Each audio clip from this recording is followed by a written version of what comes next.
ပေါ့နော်ကျမစိုက်ထားတဲ့ငရုတ်ပင်အများကြီးအစီအများကြီးမှဒီမှာဒီ3မိနစ်ကျန်ပါတယ်ရှင်ဒါလေးကတော့တမယိုပင်ပါရှင်တမယိုပင်ဒါကတော့ကျမစိုက်ထားတဲ့ရုံးလီပင်လေးပါမကြည့်ရုံးလီဒီအတင်းနေ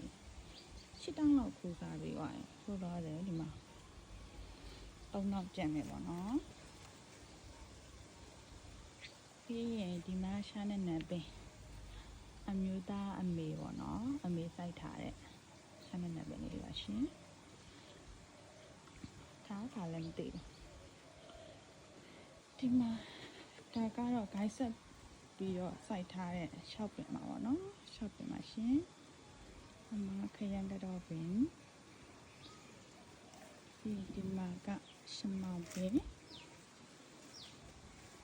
ဒါကတော့မချစ်စုတရက်ပင်ပါမချစ်စုပင်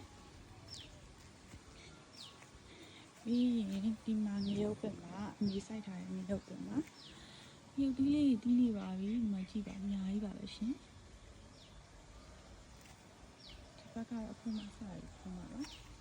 ငရုတ်ပင်နေပြီးရင်ဒီမှာဒါကတော့ကျမစိုက်ထားတဲ့တံမြာပင်ပုစီလေးပါရှင်ဒီကနေမတက်တော့တော့တံမြာပင်ရဲ့ဒီမှာဘောရကပင်ရဲ့ပြီးရင်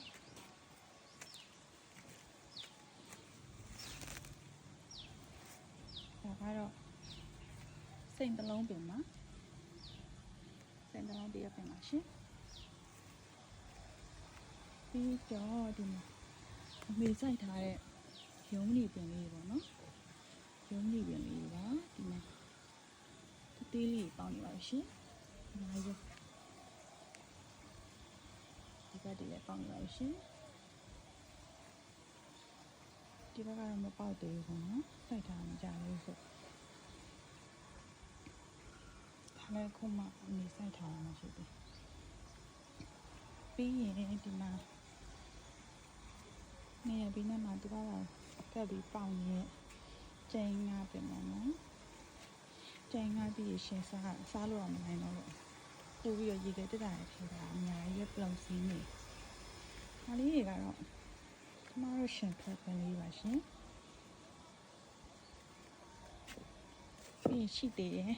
ပြီးတော့နောက်တစ်ခုပါလဲဆိုမလကာပင်ပါမလကာပြီးတော့မပြီးသေးဘူးလို့အိမ်နောက်ပြီးမှစိုက်ထားတဲ့အပင်လေးတွေပါရှင်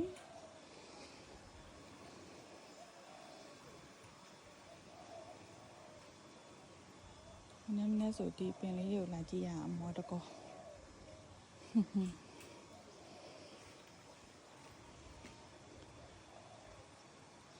အဲ့လေးလာပြပေးတာပါရှင်